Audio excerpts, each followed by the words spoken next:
faz isso, só martelo assim, então, tipo um martelo, né? Faz isso, faz isso, faz isso.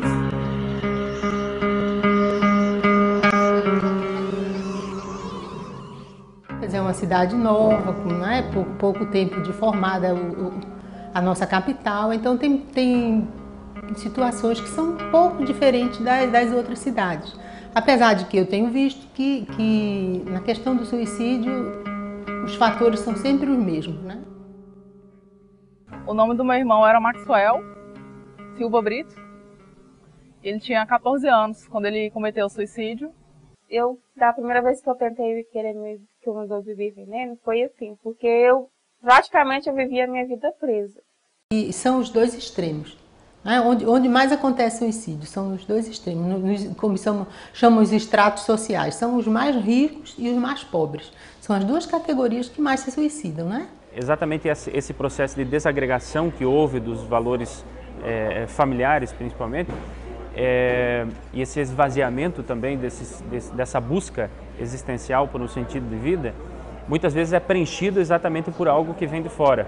Quer dizer, a droga significaria o quê? Significaria exatamente uma fuga dessas questões existenciais que a gente tem que resolver. Bebia, começou até a usar droga, ela chegou a usar droga, né, tal de crack, né.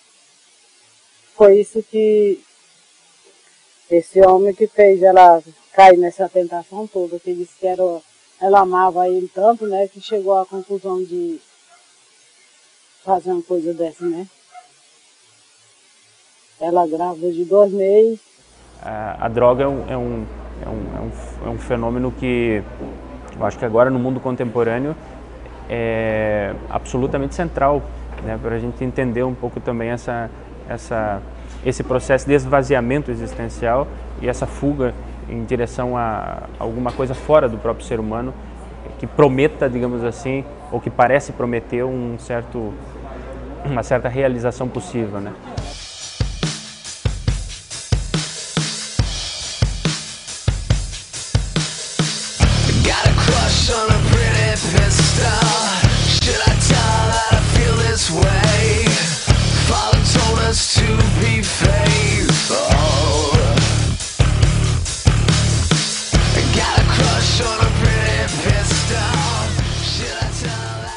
Então a gente descobre que a maioria deles, a grande maioria, por trás de todo esse sofrimento, tudo isso tem também um transtorno mental, que não foi detectado a tempo, né?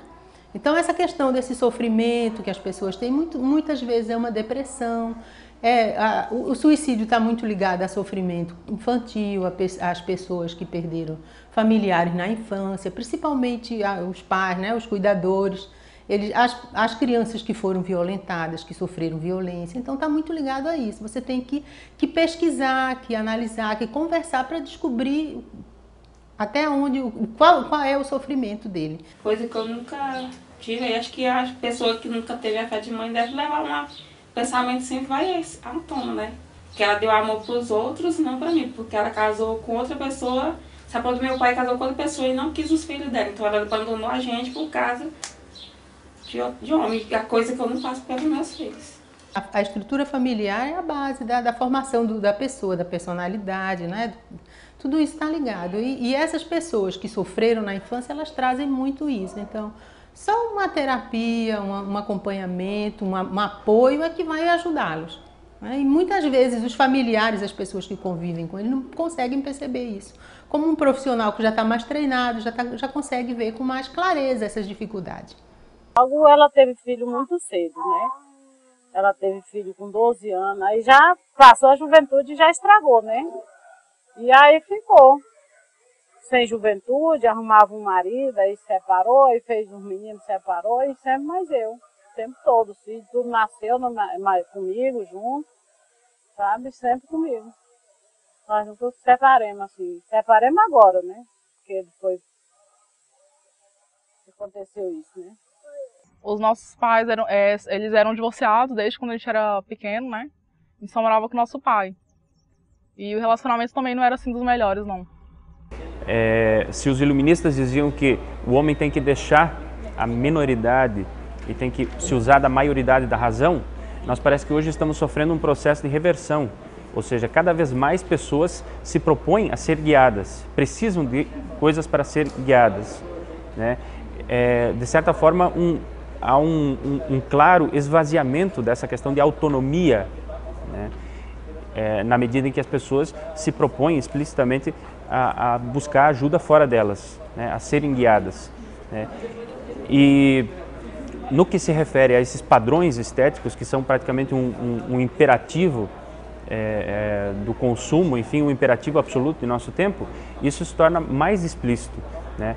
Porque muitas vezes o sentido da vida que deveria ser buscado, uma reflexão um pouco mais racional, um pouco mais equilibrada, é buscado exatamente, esse sentido da vida é buscado exatamente fora do próprio ser humano, é buscado exatamente nesses padrões de consumo, esses padrões estéticos, enfim, que se estabelecem. Então, na medida em que nós temos um problema estrutural no sistema capitalista, de que as pessoas fracassam constantemente na realização desses desejos, porque é essa a lógica de funcionamento do sistema, né? O Deleuze falava o ser humano se torna uma máquina desejante que ao mesmo tempo não consegue mais realizar esses desejos, porque o desejo no fundo é irrealizável. Hoje até a mídia, né, tá lá toda hora falando em riqueza, em beleza, em pessoas bonitas, perfeitas, saudáveis, né? E tudo isso, as pessoas que não entram naquele padrão, se você não tem uma boa estrutura familiar, se você não tem uma personalidade estruturada, com certeza ele vai ter problema.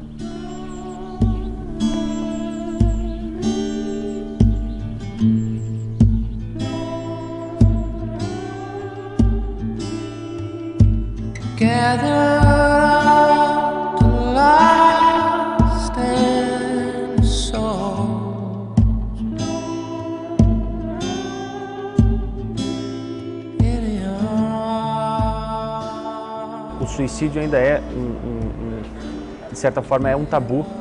Eu acho que questões psicológicas, questões existenciais que existem, que poderiam ser abordadas de uma forma mais clara, de uma forma mais contundente, por exemplo, mesmo do ponto de vista da filosofia, muitas vezes não são tratadas exatamente por esse tabu que existe. Na época o pessoal falava assim, eles não tinham aquele negócio de se colocar no meu lugar. Eles já iam mesmo dizendo que era coisa do demônio, já era aquela coisa mesmo bem assim. Então eu tive que ser forte assim o máximo mesmo, entendeu? Nessas horas que você vê o tanto que você é forte, na verdade. O que mais marcou nesse trabalho, e ainda continua sendo até hoje, em todos eles é a família depois da situação. Isso é que é marcante, é a família depois, são os pais colocarem para a gente que eles não foram capazes de conseguir descobrir a tempo que o filho tinha. Não, isso é que é marcante para uma mãe dizer, pô, eu podia ter interferido nessa situação se eu tivesse reconhecido que o meu filho realmente precisava de ajuda, mas os pais, na maioria das vezes, não têm esse conhecimento, né? Na carta ele dizia que mais cedo ou mais tarde ele iria acabar fazendo isso, assim, ele dizia que a gente não precisava se preocupar, não precisava se sentir culpado, o que é impossível, né, praticamente, porque depois que uma coisa dessa acontece, você sempre vai ficar se culpando, você sempre vai pensar, por que eu não fui mais presente, por que eu não fui mais companheira, por que eu não fui mais carinhosa, mais atenciosa. E na carta era justamente isso que ele dizia, que ele sentia falta de carinho, falta de atenção, e que ele não via mais sentido, né, em viver. Os filhos escondem, eles não conversam com os pais, essa situação, alguns conversam, mas a maioria esconde, né? Se retrai demais e acaba que a pessoa acha que aquilo é a personalidade, ele é mais calado, ele é mais quieto, mas não é a personalidade, é um problema depressivo, é um transtorno que ele está passando. Você fala uma coisa dessa e a pessoa que está ali do auge do teu lado pensa assim, ela fez isso por minha causa. Não, fiz isso por meus problemas, de problema de infância. Os antigos se referiam ao suicídio não exatamente com essa terminologia, né? Utilizava-se a terminologia morte de si, né? A terminologia suicídio, propriamente, foi uma criação do século XVII, exatamente por aproximar a questão do suicídio com a questão do homicídio, né? A obra de Santo Agostinho, por exemplo, condena o suicídio porque ele peca contra o mandamento não matarás. E, portanto, aproxima a questão do suicídio com a questão do homicídio. A falta é muito grande. É uma falta que eu acho que a pessoa não consegue esquecer nunca. Sabe? Nunca, nunca, nunca, nunca. É uma dor muito grande. Não é uma coisa assim que eu não gosto nem de falar. Porque ainda mais dentro de casa com os filhos dela é grande demais. Eu pensava, eu vou fazer isso, aí eu pensava, vou fazer ou não. Eu ficava naquilo, né, na dúvida. Ah, mas eu tenho meus filhos. Mas no mesmo tempo aquele ali era mais forte do que eu, entendeu? Com certeza, ainda sinto muita saudade. Eu tive que, pra aceitar que não tem mais como, é muito difícil, entendeu? Porque sempre você vai se sentir culpado. Mas você acha que não, eu não poderia fazer nada, mas a gente pensa assim no passado, como, nossa, se eu tivesse como voltar, eu ia fazer tudo diferente.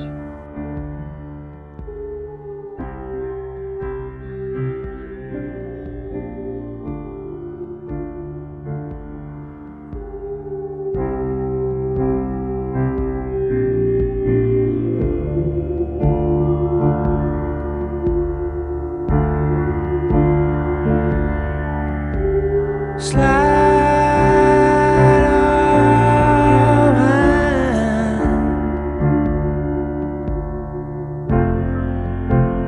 jump off the end